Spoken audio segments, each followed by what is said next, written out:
Yo, sup, this is MY3, and this is the final installment of Wombo Combo videos featuring Denglong. This video is going to be much less about Wombo comboing, and it's going to be more of a reminder that a lot of hands that seem to be brick hands at first might not actually be brick hands.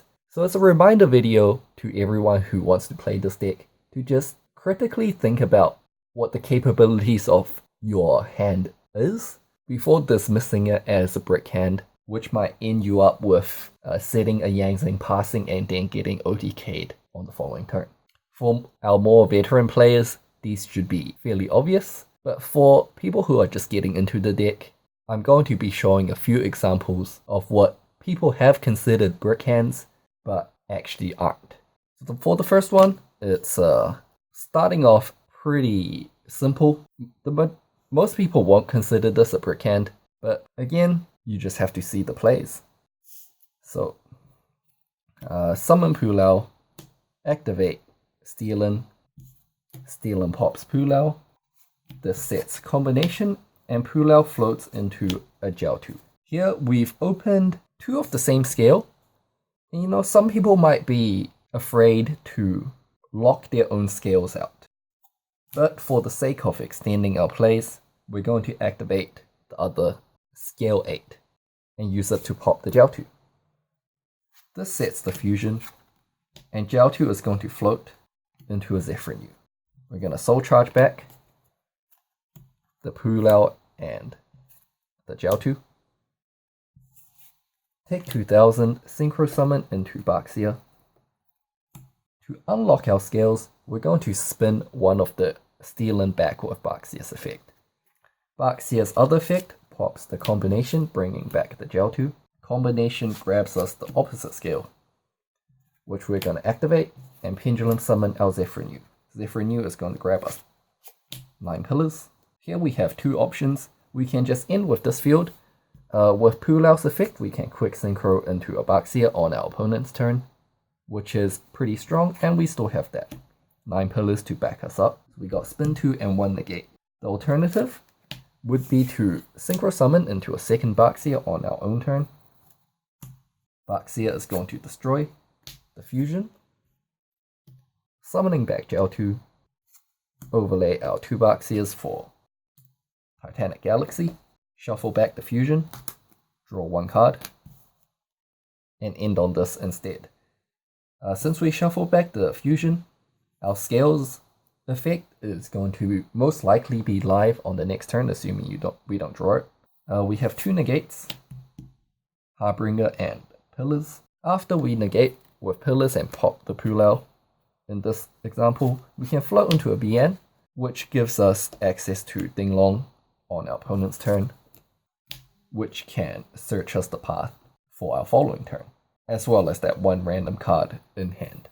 So yeah, both routes are pretty good, but just make sure that you see these plays, because really, anyone can win with a good hand, but we're not always going to open good, and to find success with combo decks such as this, success is going to go to the players who can play out of their bricks the best, and who can play unfavorable situations such as going second.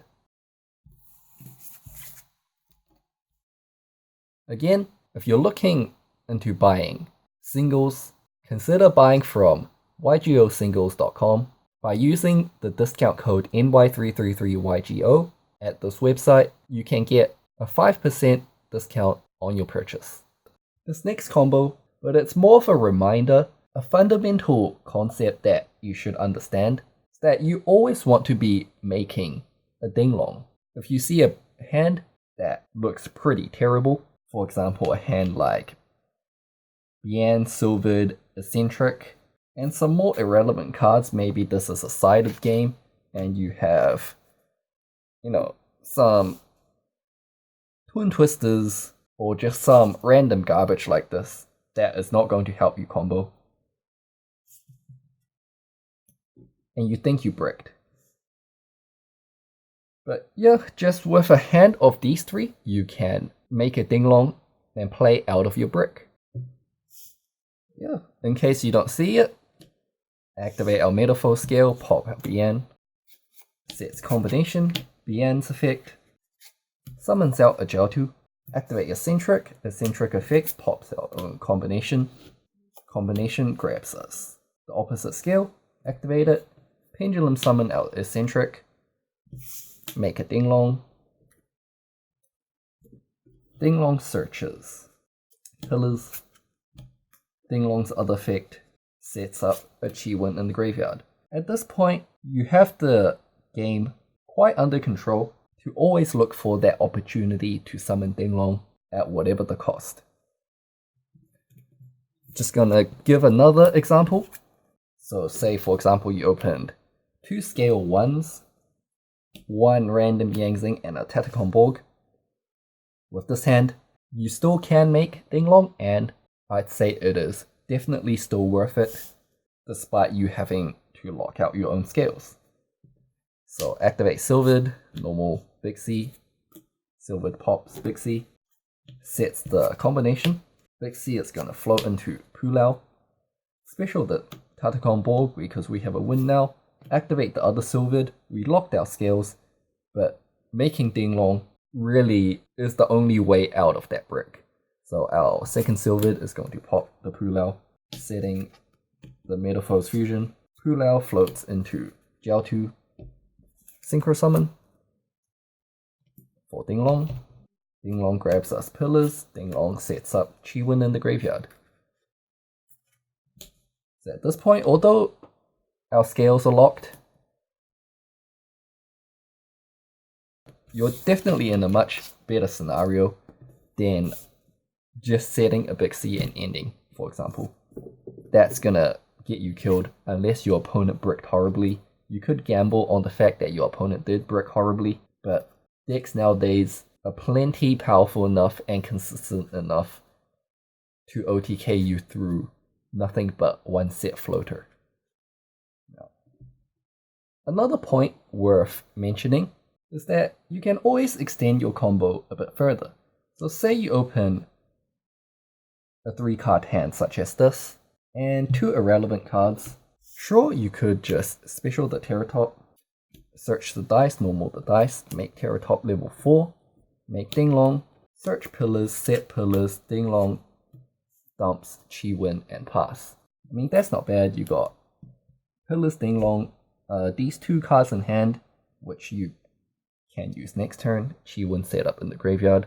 You know, I would try to go beyond that. So, when we make our Denglong, what I would do with this particular hand is search a Zephyr, since Zephyr is going to grab us the pillars anyways once we pendulum summon it. So set our scales, pendulum our Zephyr, and grab the pillars. Denglong's effect, drop itself down to level 2. Synchro for Baxia. Denglong floats into Chi-Win. Baxia destroys the Chi-Win, grabbing back our Jiaotu. Chi-Win floats into Bian. Set the pillars. We could have ended on this as well. No. Our scales, although aren't nice and safe in our hand anymore, but at least we made use of it. We managed to put a Zephyr that we can pendulum summon next turn. We managed to put a Baxia on the field. If they don't answer the Baxia, its Monster Reborn's effect on the following turn is going to generate a lot of pressure. We have the option to quick synchro into Denglong right here on the field. We set up the Chi-Win in the graveyard as well, and we have that pillars as well. If they do something, we can pillar, pop, our Jiaotu. Both Jiaotu and Chi-Win floats. So we end on this field. Suwani quick synchro into Denglong. Denglong is going to search a path or something. Bian's effect quick synchro into Baxia. Baxia is going to spin 2, and Denglong is going to float into a Yangzing like another Chi-Win. So that is much stronger than just Denglong set pass. So the next example hand that I'm going to show is a very Metalfoe heavy hand. Now if you play Metalfoes before, you're gonna love these Metalfoe heavy hands, since you search your combination, search your counter, search your fusion, search your full metal fusion, and have like 5 cards, 5 face-up pendulums in your extra deck ready to go for the next turn. But for the purposes of the Yangzing deck, where Metalfoes spell and traps are considered bricks, and we want to run as few of those as possible, these Metalfoe heavy hands are not nearly as good.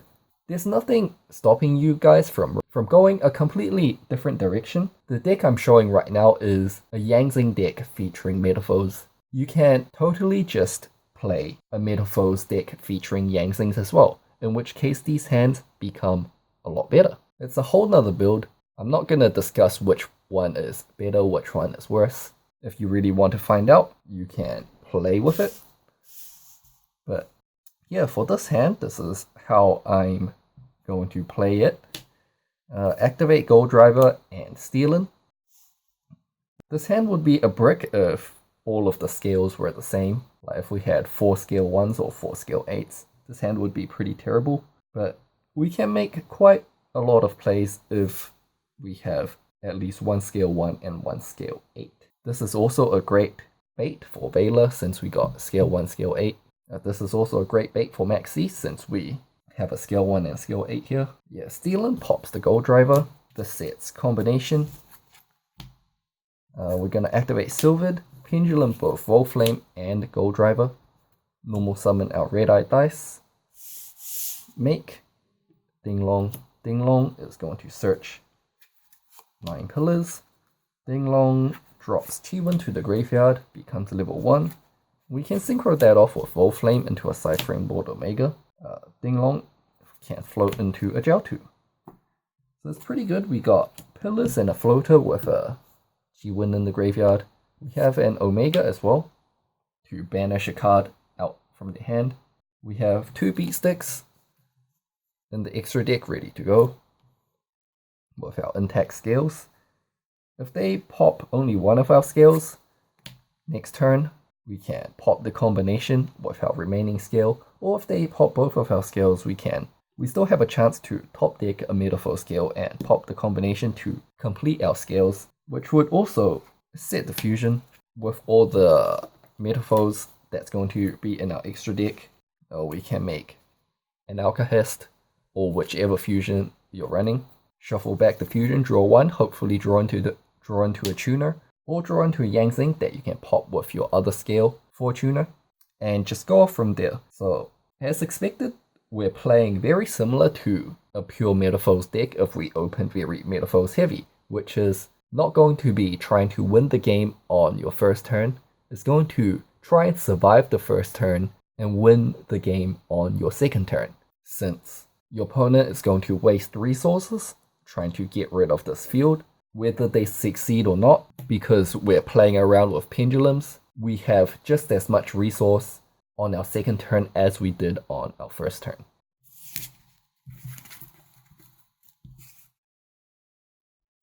The final hand I'm going to be showing in this video, some people might consider this overextending, but I'd say that if you had to make a choice between going for a board that quick synchros into Abaxia versus searching a 9 pillars, I would go for the board that quick synchros into Abaxia, since it is stronger against more matchups than a single pillars is. Obviously this is matchup dependent, but if we didn't know what we're playing against, I would go for the Abaxia over the pillars. So a good example would be a hand such as this. Now,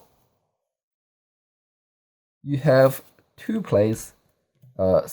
Summon Red Resonator effect summons the BN, make Denglong. You can go for the Search Pillars, dump Chi1 play. But what I would actually do with this hand is search the Zephyrax Sea to complete our scale, set our scales, Pendulum summon our Suwani. Denglong's effect drops itself down to level 1, and end with this board. This field is weaker to Kaijus, since if they Kaiju off your Suwani, you can't really do anything anymore. But the argument for going for 9 pillars is also true. It's weaker to back row removal such as Twin Twisters, MST, Cosmic Cyclone, etc. But yeah, this is the field I would go for. How you would play this out if you're curious on your opponent's turn, At the soonest opportunity, we're gonna use Swanee's effect to synchro with our level 1 Denglong into another Denglong.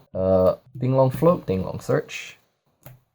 Yeah, we can grab a path at this point. We're gonna float into a BN.